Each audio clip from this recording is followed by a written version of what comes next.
Halina't magkaisa tayo sa lalayunin natin upang ang pagtitipong ito'y tunay nagpapahayag ng ating pagpupuri sa Diyos at dakila nating pagsamba sa ngalan ng Ama at ng Anak at ng Espiritu Santo. Amen. Ang pagpapala ng ating Panginoong Hesukristo, ang pag-ibig ng Diyos Ama at ang pakikipagkaisa ng Espiritu Santo naway sumainyong lahat. At sumainyo rin.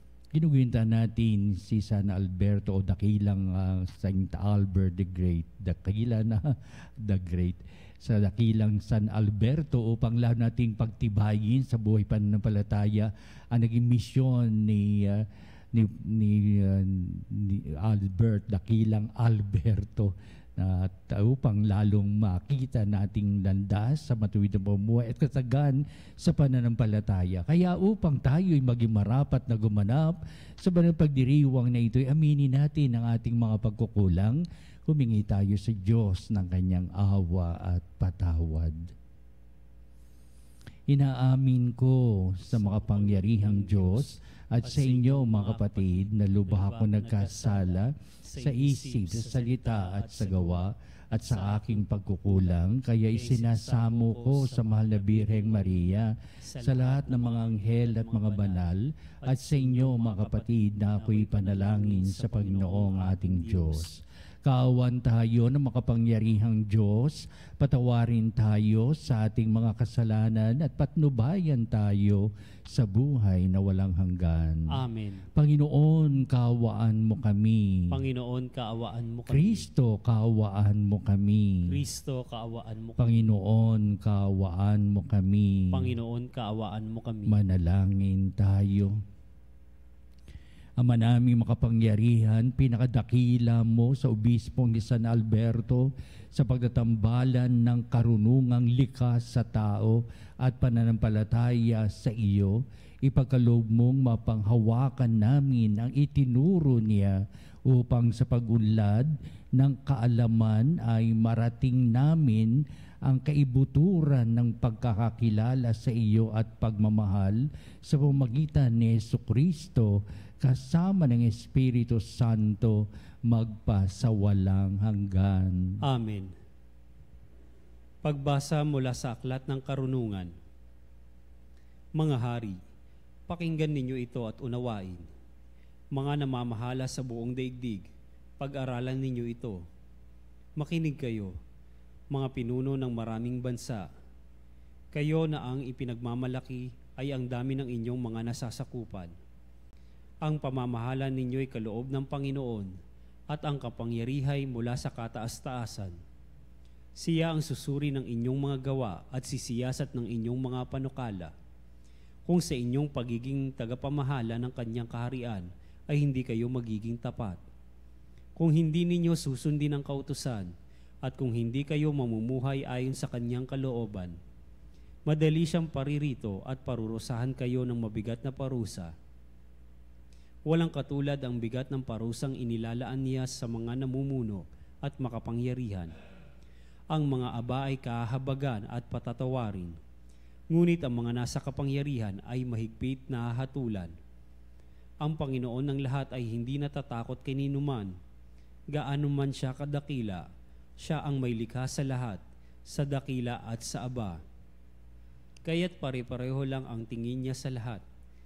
Ngunit mas mahigpit ang paghatol niya sa mga nasa kapangyarihan. Kaya mga hari, sinasabi ko sa inyo ang mga bagay na ito, upang matuto kayo at nang hindi kayo magkamali. Ito ay mga banal na bagay, at kung gagamitin ninyo sa paraang banal, kayo rin ay magiging banal. Pag natutunan ninyo ang mga aral na ito, may pagtatanggol ninyo ang inyong sarili sa araw ng paghuhukom. Kaya nga, pahalagan ninyo ang aking mga aral, unawain ninyo ito at kayo'y matututo. Ang salita ng Diyos. Salamat sa Diyos. Magbangon ka, Panginoong Diyos, upang tanan ay masakop. Magbangon ka, Poong Diyos, upang tanan ay masakop. Bigyan ninyong katarungan ang mahina at ulila, at huwag ninyong aapihin ang mahihirap at may dusa. Ang marapat na tulungan ang mahina at mahirap, Sa kamay ng masasama, sila'y dapat na iligtas. Magbangon ka, poong Diyos, upang tanan ay masakop. Ang sabi ko, kayo'y Diyos, anak ng kataas-taasan. Ngunit tulad nitong tao, lahat kayo'y mamamatay. Katulad din ng prinsipe, papanaw ang inyong buhay. Magbangon ka, poong Diyos, upang tanan ay masakop.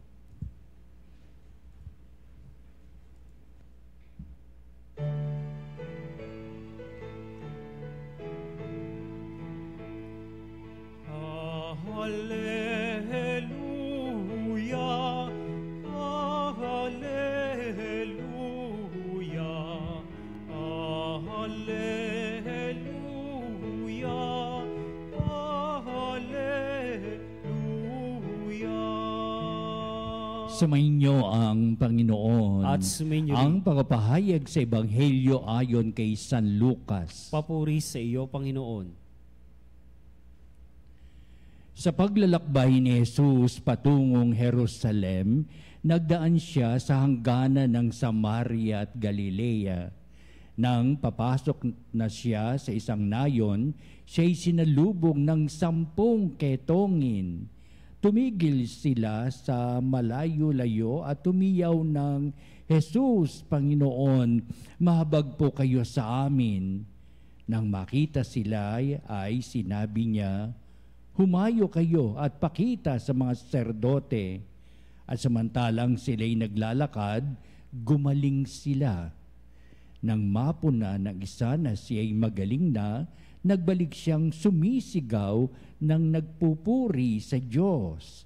Nagpatira pa siya sa paanan ni Jesus at nagpasalamat. Ang taong ito'y Samaritano. Hindi ba 10 ang gumaling? Tanong ni Jesus. Nasaan ang 9? Wala bang nagbalik at nagpuri sa Diyos, kundi ang dayuhang ito? Sinabi sa kanya ni Jesus, tumindig ka, humayo sa iyong lakad, pinagaling ka dahil sa iyong pananalig. Ang mabuting balita ng ating kaligtasan. Pinupuri ka namin, Panginoong Hesukristo. Simple lamang ating mabuting balita pero punong-puno ito ng halaga, kahulugan at syempre ang pamamaraan ng ating pananampalataya. Kitang-kita rito sa ating mabuting balita sa kasaysayan ng 10 ketongin.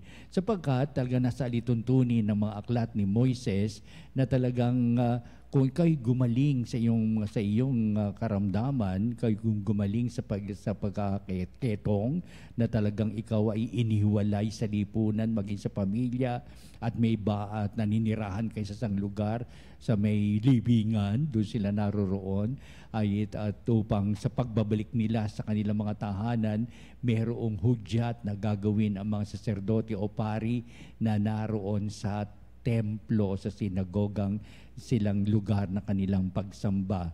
Kaya ibig sabihin itong mga ketong na ito ay naghihintay sa kanilang nababalitaan na noong paman na si Jesus ay nagpapagaling sa lahat ng mga karamdaman, kahit na may makaramdaman na hindi nila maubos maisip kung may kagalingan o wala.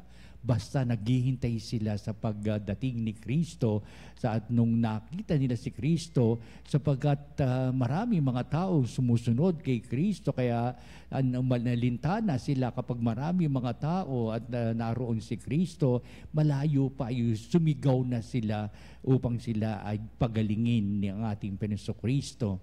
May iba pang nagawa si Kristo, yung pamamaraan ng ating mabuting balita. Malayo ang kanilang agwat sa isa't isa sapagkat meron pa rin alituntunin sa batas ni Moises. Hindi ka pwedeng makisalamuha sa kanila. Hindi ka pwedeng lumapit at magkadaupang palad kayo.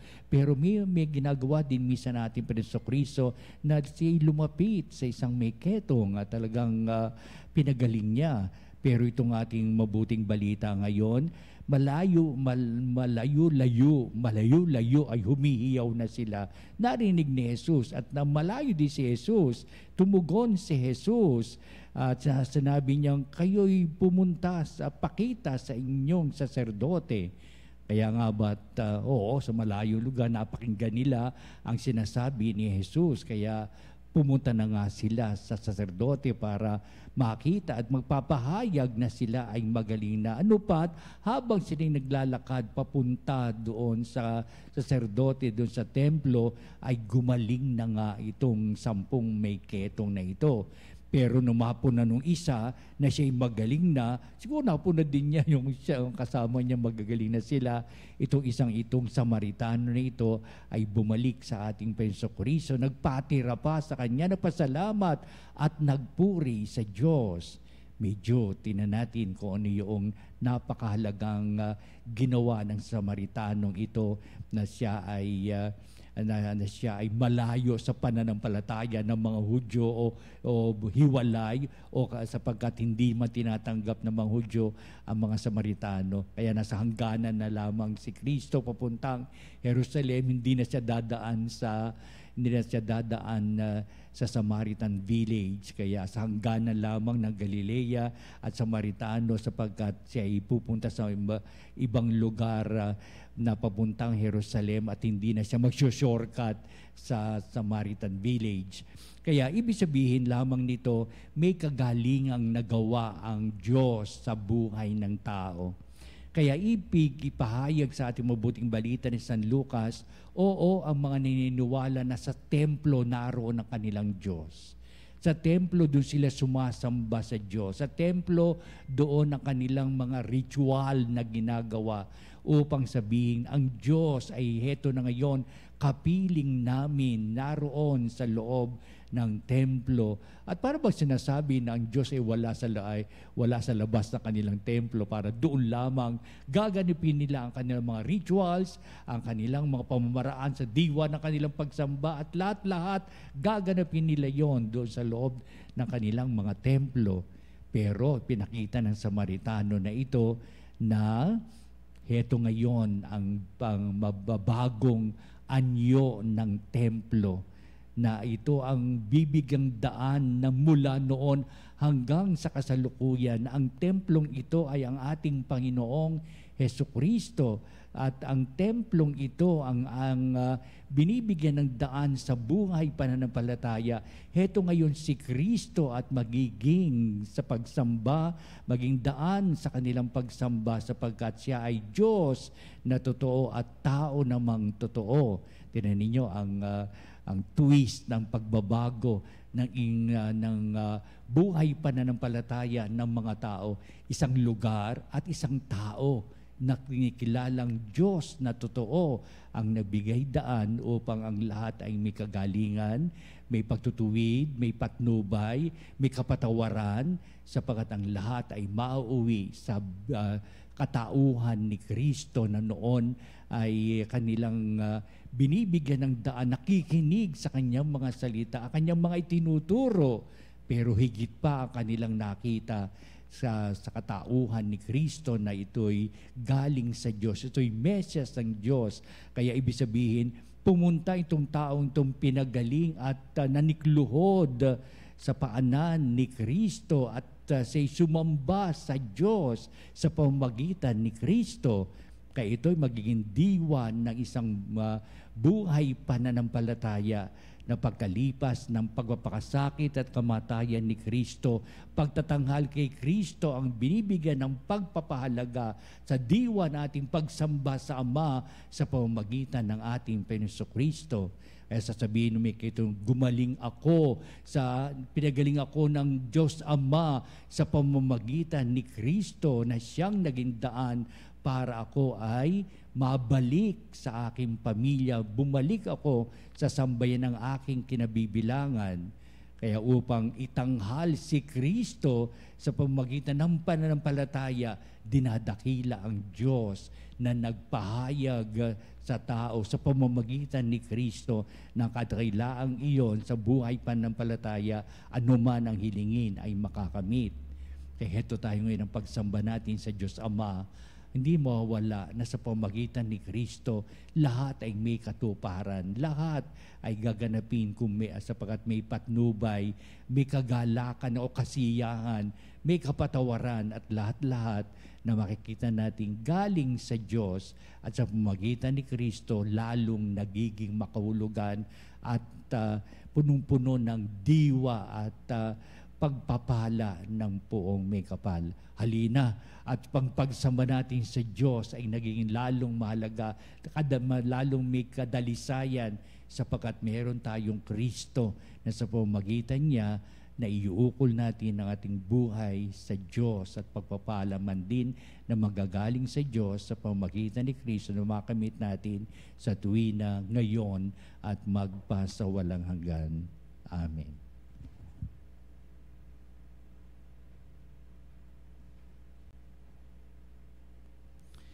Halina itaas natin ang ating mga kahilingan ngayong pinapahayag natin ang kadakilaan ng Diyos na sa pamamagitan ni Kristo nakikita natin nilalandas sa mabuti at kaya-ayang buhay.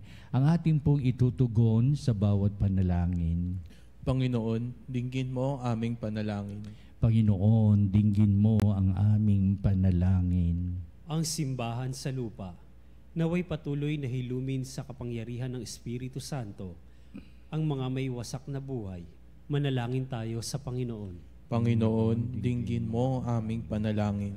Atin nawang purihin at pasalamatan ng Diyos sa mga biyaya ng buhay, pananampalataya, kalusugan, kaligayahan, at alab ng pagmamahala ng pamilya, kaibigan at komunidad. Manalangin tayo sa Panginoon. Panginoon, dinggin mo ang aming panalangin. Tayo naway laging magpasalamat sa lahat ng aspeto ng ating buhay, para sa pag-ibig na ibinuo sa atin ng Diyos noong angkinin niya tayo bilang kanyang mga anak. Manalangin tayo sa Panginoon. Panginoon, dinggin mo ang aming panalangin. Ang mga may sakit at mga nabibigatan sa buhay, naway makita ang katangi-tanging pag-ibig at kalinga ng Diyos sa pamamagitan ng pagmamalasakit ng kanilang mga kapamilya. Manalangin tayo sa Panginoon. Panginoon, dinggin mo ang aming panalangin. Ang mga yumao, naway mapabilang sa mga banal sa pagsamba sa Diyos sa langit. Manalangin tayo sa Panginoon. Panginoon, dinggin mo aming panalangin. Dito natin itataas ang ating mga kahilingan sapagkat napakahalaga ng ugnayan natin sa Diyos at pagpapahayag na tinitibok ng ating mga puso, lalamam ng ating mga isipan. Kaya itong pagtataas na ito ay dakila sa lahat sapagkat tayo ay tinataas natin ating sarili sa ilalim ng pagpalang pagkalinga. Kaya Panginoon, dinggin mo nawa itong aming mga panalangin. Huwag mo kaming pababayaan sa gitna ng hirap at pasakit at maging sa karamdaman. Punong-puno kami ng lahat ng pag-asa, may magagawa ka sa lalo yung kabubuti ng aming buhay. Kaya ang lahat na ito'y niling namin sa pamagitan ni Kristong ating Panginoon. Amen.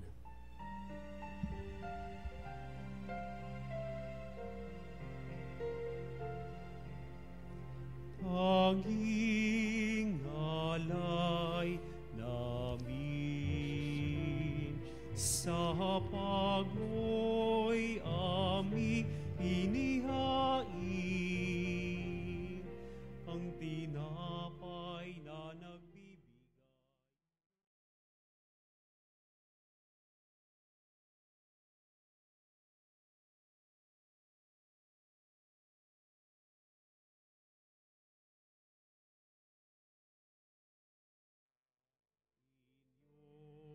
Tanggapin na ang aming dalangin. Nakaligtas ay aming marating. Ito ang aming hiling. Manalangin kayo mga kapatid, upang itong ating paghahain ay maging kalugod-lugod sa Diyos amang makapangyarihan. Tanggapin nawa ng Panginoon itong paghahain sa iyong mga kamay sa kapurihan niya at karangalan sa ating kapakinabangan at sa buong sambayanan niyang Ama banal. naming lumikha, kalugdan mo ang paghahain ng mga natitipon dito upang aming ginaganap na pag-aalay ng sarili na anak mo ay aming pakinabangan sa kanyang pamamagitan kasama ng Espiritu Santo magpasawalang hanggan. Amen. Sumainyo ang Panginoon. At sumainyo rin. Itaas sa Diyos sa inyong puso at diwa. Itinaas na namin sa Panginoon. Pasalamatan natin ang Panginoong ating Diyos. Marapat na siya'y pasalamatan. Ama naming makapangyarihan, tunay ang marapat na ikaw ay aming pasalamatan sa pamamagitan ni Jesucristo na aming Panginoon. Utang na loob na nagbubunsod upang gunitain ang kamatayan niya para kami buhayin. Pagtitiwala ang sanhi ng ligayang di malilimot sa pagkabuhay niyang sa aming kaloob. Pag-asa ang dahilan ng pagiging handa para sa pagbabalik niyang totoong dakila. Kaya kaisa ng mga anghel nagsisiawit ng papuri sa iyo na walang humpay sa kalangitan, kami nagbubunyi sa iyong kadakilaan.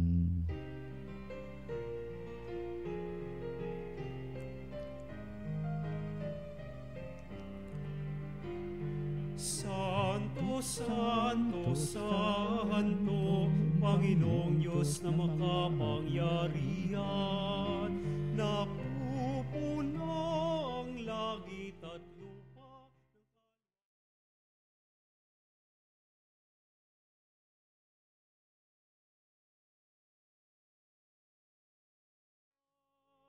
Pinagpala ang naparirito sa ngalan ng Panginoon. Osana, Osana sa kaitaasan.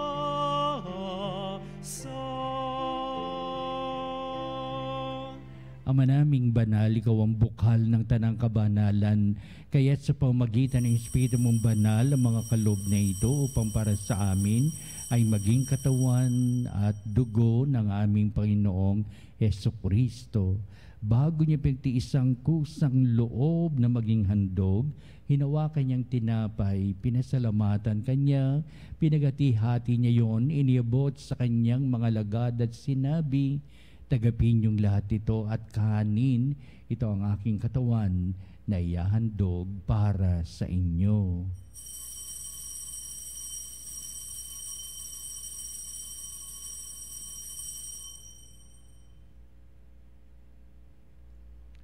Gayun din naman, pagkatapos ng hapunan, hinawakan niya ang kalis, muli kanyang pinasalamatan, inibot niya ang kalis sa kanyang mga lagad at sinabi, "Tagapin niyong lahat ito at inumin ito ang kalis ng aking dugo ng bago at walang hanggang tipan. Ang aking dugo na ibubuhos para sa inyo at para sa lahat sa kapagpapatawad ng mga kasalanan. Gawin ninyo ito sa pag-alaala sa akin."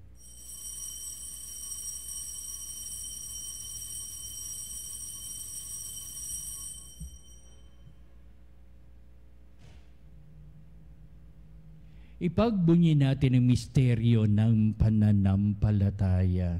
Si Kristo ay namatay, si Kristo ay nabuhay, si Kristo ay babalik sa wakas ng panahon. Ama, ginagawa namin ngayon ang pag-alaala sa pagkamatay at muling pagkabuhay ng anak. Kaya tinialay namin sa iyo ang tinapay, bibigay buhay at ang kalis, nagkakaloob ng kaligtasan. Kaming papasalamat dahil kami minarapat na tumayo sa harap mo para maglingkod sa iyo.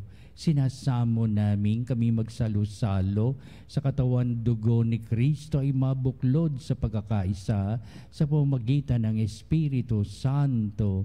Amalingapi mo yung simbahang laganap sa buong daigdig. Puspusin mo kami sa pag-ibig, kaisa ni Francis, naming Santo Papa, si Honesto, naming Obispo at ng Tanang Kaparian.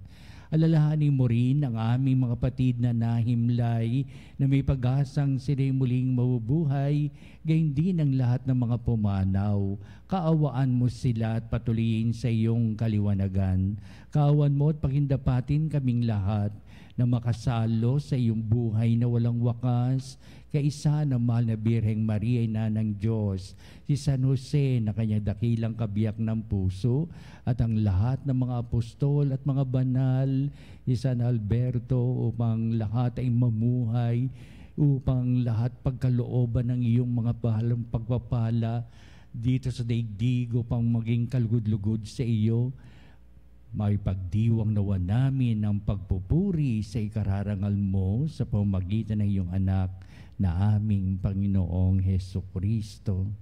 Sa pamamagitan ni Kristo, kasama niya at sa Kanya, o Diyos amang makapangyarihan, ikaw ay pinupuri at ipinagdarangal kaisa ng Espiritu Santo magpa sa walang hanggan. Amen, amen, amen. Tunay na bubuhay tayo sa pananampalataya, tigib ng pagpapalaga sa pagpaparangal natin sa Diyos sa pamamagitan nitong ating ginaganap ng pagsamba sa pagdiriwang. Ating ngayong awitin ng panalangin tinuro sa atin na ating Panginoon ang Ama namin.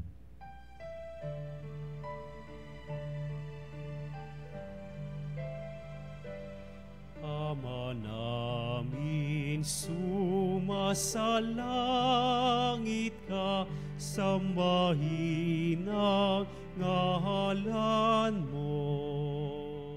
Mapasa amin.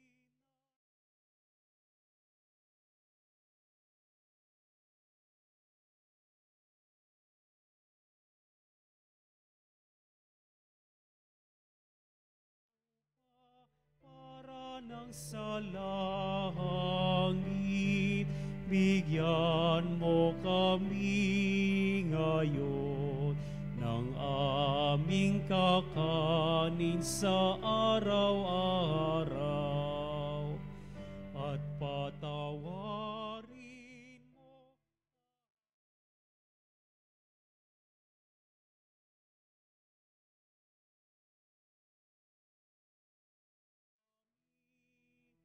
sa nagkakasala sa amin, at huwag mo kaming ipahintulot sa tukso, at yadya mo kami sa lahat ng masama.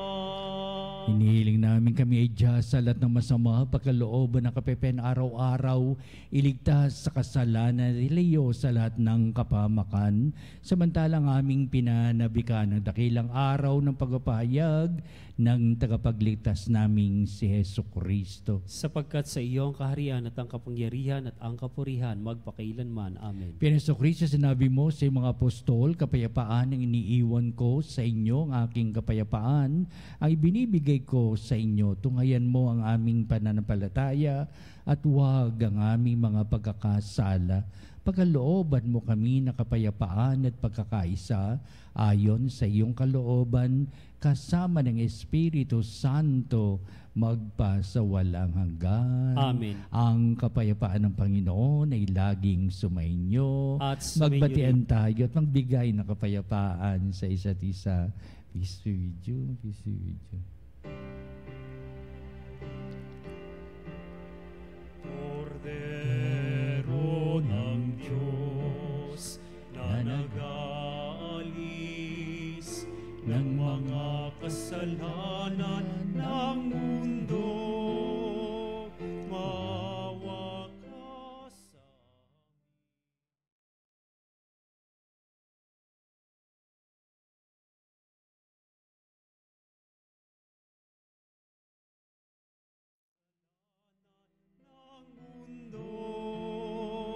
maawa ka sa amin, Kordero ng Diyos.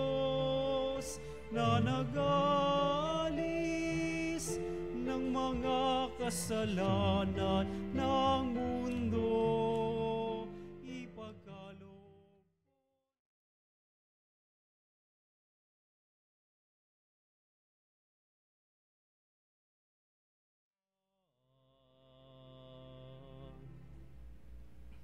Tunghayan natin ang ating Panginoong Jesucristo, ang dakilang pag-ibig ng Ama. Siya na nag-aalis ng mga kasalanan ng sanglibutan, mapapalad na matinatawag sa piging ng kordero. Panginoon, hindi ako karapat-dapat na magpatuloy sa iyo, ngunit sa isang salita mo lamang ay gagaling na ako.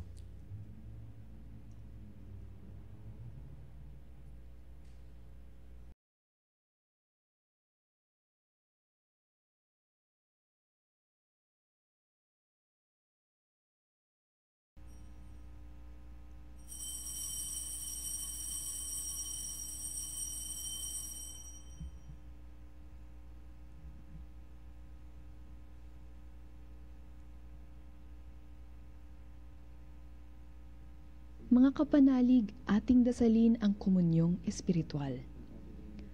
O Jesus, nananalig ako sa pananahan mo sa kabanal-banalang sakramento. Minamahal kita higit sa lahat at hangad ka ng aking kaluluwa. Hindi ko man matatanggap ngayon ang iyong katawan at dugo, inaasahan ko na patuloy kang mamumuhay sa aking puso. Naniniwala ako na narito ka at kaisa ka ng aking buong pagkatao. Huwag mong ipahintulot na mawalay ako sa iyo. Amen. Panalangin kay Santa Isabel ng Ugaria. O kay ibig-ibig na Santa Isabel, minamahal at masunuring alipin ng Diyos, itinalaga kang kaibigan ng aming kaluluwa sa langit upang lalo kaming maging karapat-dapat tanggapin ni Jesus. Igawad mo sa amin mula sa kaitaasan ng kalangitan ang iyong magiliw na pagtingin habang kami ay naririto sa daigdig. Hilumin mo ang pinakamalalim na sugat ng aming kahinaan at sa kasalukuyang panahon, laganap ang kahalayan at kasamaan at mga nanlalamig sa pananampalataya sa Diyos. Dumudulog kami sa iyo ng buong pagtitiwala sa hangaring makamit namin mula sa Panginoon ang linaw ng pag-iisip at tapang ng loob na sumunod sa kanyang banal na kalooban at magkamit ng kapanghinaan ng walang hanggan. Amen. Santa Isabel ng Ugaria, ipanalangin mo kami. Manalangin tayo. Ama naming mapagmahal, tinatanaw naming utang ng loob ang banal na pagkinabang at inululog namin ang Espiritu Santo ay mag-umapaw sa kalooban naming kanyang tinitigib ng iyong kadakilaan upang ang iyong kagandahang kalooban ay manatili sa amin palagian sa pamamagitan ni Jesucristo kasama ng Espiritu Santo magpasawalang hanggan. Amen. Panalangin para sa mga kaluluwa. Panginoon naming Diyos, Ama namin, Ikaw po ang dahilan ng aming pagsilang at pag-iral. Sa iyo galing aming hiram na buhay. Buong kababaang loob kaming nananalangin at kami nagmamakaawang kalugdan mo po ang mga kaluluwa ng mga pumanaw sa mundong ito. Sila naway magkamit ng buhay sa iyong piling. Alisin mo ang anumang karumihan ng kasalanan upang sila ay maging marapat sa iyo walang hanggang kalinisan. Iahon mo ang mga kaluluwa sa purgatorio at bigyan sila ng puwang sa iyong kaharian sa langit. Kapayapaan kailanman, O Panginoon, ang iyong igawad sa mga yumaong nagsipanaw. Sila nawa ay silayan ng iyong ilaw na walang hanggan. Amen.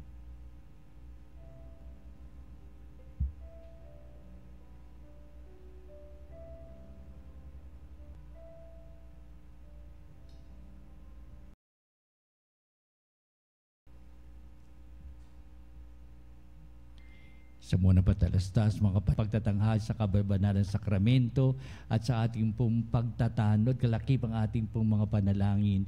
At sa bandang huli, ito ang magbibindisyon sa atin bilang pagwawakas sa ating banal na pagdiriwang ng banal na misa. Salamat po.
Salutaris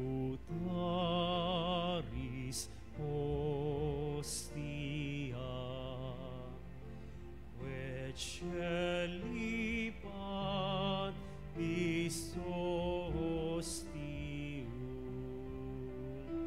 bella premut hostilia, narobur fer auxilium,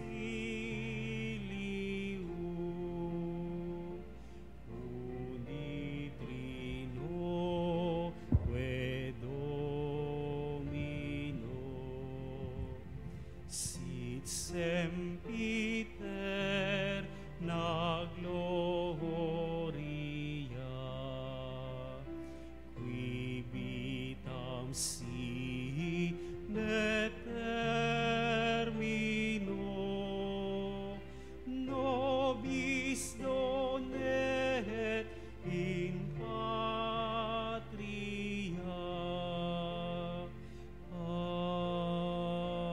Amen. Mga panalig bilang isang bayang tinawag ng Ama kay Hesukristo na pinagbuklod sa iisang katawan, tayo manikluhod at sumamba sa Panginoong Hesukristo sa kababanalang sakramento sa altar.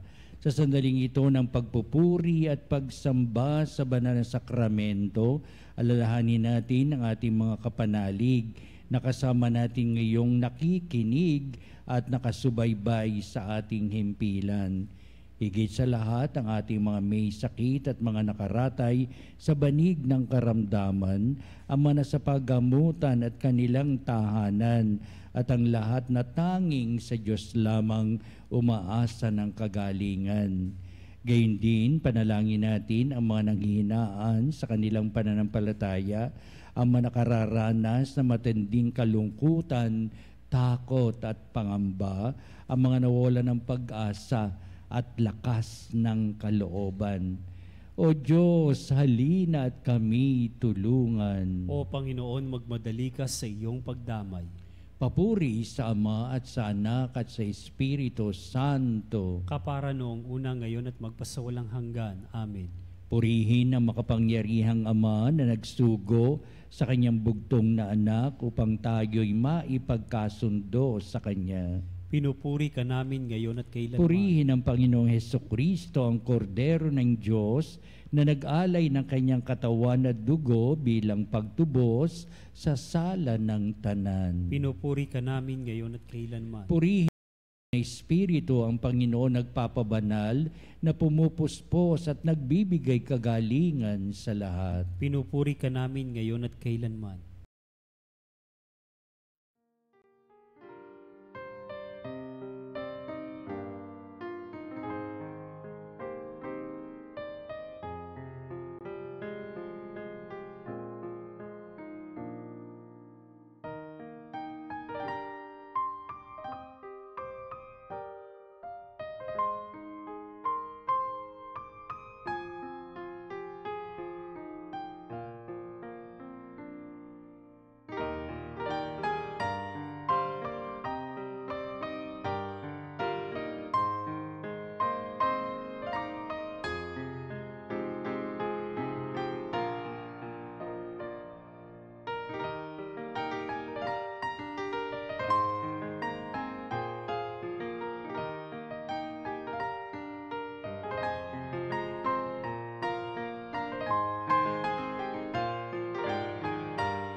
Makapangyarihang Diyos na walang hanggan, Ikaw ang aming Panginoon at butihing Ama.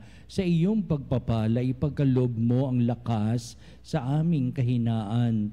Tunghayan mo po ng may kagandahang kalooban ang iyong mga lingkod na may sakit at karamdaman, ang mga nagbabalisa at nawawalan ng pag-asa, ang manatatakot at nalulumbay, at may matitinding suliraning taglay at pinagdaraan ng hirap sa buhay, at ang mga nasa bingit ng kamatayan.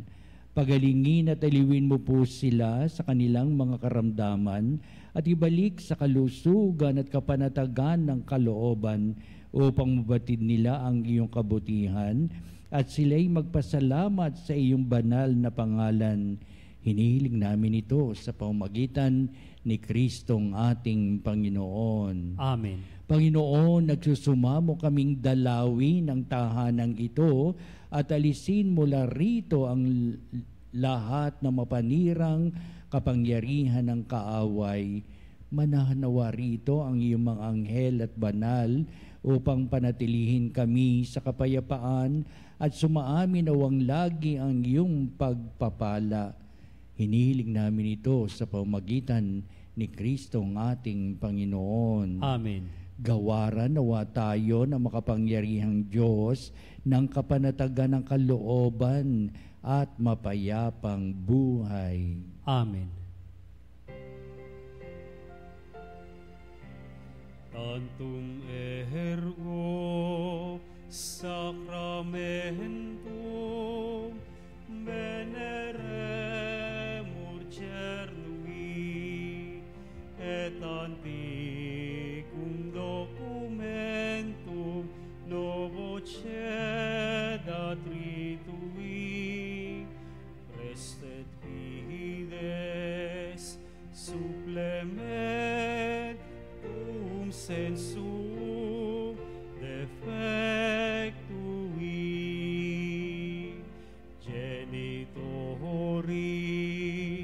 genitoque lauset jubilatio salus honor virtus quoque sit et benedictio procedenti abur troque comparsit laudatio. Amen.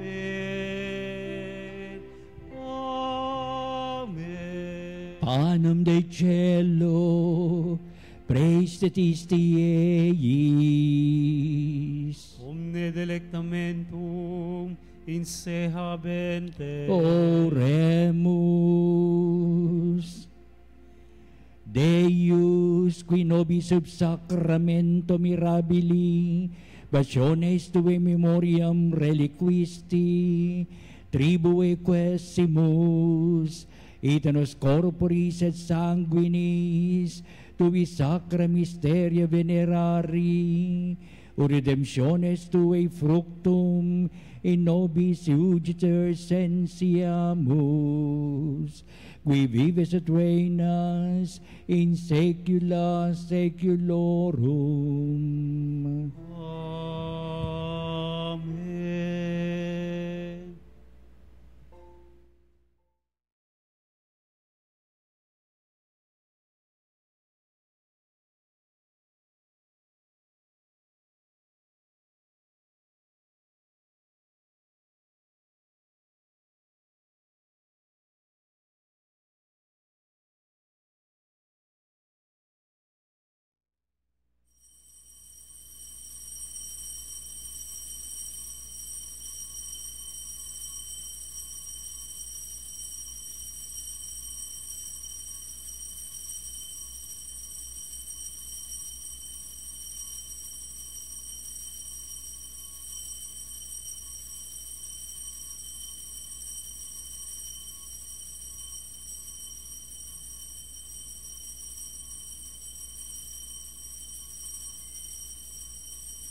Purihin ang Diyos. Purihin ang Diyos. Purihin ang kanyang banal na pangalan. Purihin ang kanyang banal na pangalan. Purihin si Jesucristo, Diyos na totoo at tao namang totoo. Purihin si Jesucristo, Diyos na totoo at tao namang totoo. Purihin ang ngalan ni Jesus. Purihin ang ngalan ni Jesus. Purihin ang kanyang kabana-banalang puso. Purihin ang kanyang kabanal-banalang puso. Purihin ang kanyang kamahal-mahalang dugo. Purihin ang kanyang kamahal-mahalang dugo. Purihin si Jesucristo sa banal na sakramento sa altar. Purihin si Jesucristo sa banal na sakramento sa altar. Purihin ang Espiritu Santo ang mga aliw. Purihin ang Espiritu Santo ang mga aliw. Purihin ang dakilang ina ng Diyos si Maria Santissima. Purihin ang dakilang ina ng Diyos si Maria Santissima. Purihin ang kalisinisang paglilihi sa Kanya. Purihin ang kalinis-linisang paglilihi sa Kanya. Purihin ang Kanyang malalhating pag-aakyat sa langit. Purihin ang kanyang malwalhating pag-aakyat sa langit. Purihin ang ngalan ni Maria, Birhen at Ina. Purihin ang ngalan ni Maria, Birhen at Ina. Purihin si San Jose, ang kanyang kalisinisang esposo. Purihin si San Jose, ang kanyang kalinis-linisang esposo. Purihin ang Diyos sa kanyang mga anghel at mga santo. Purihin ang Diyos sa kanyang mga anghel at mga santo.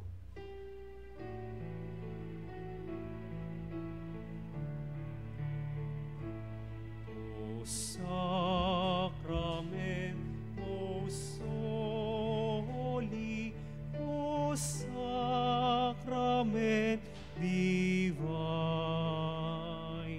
all praise and all thanksgiving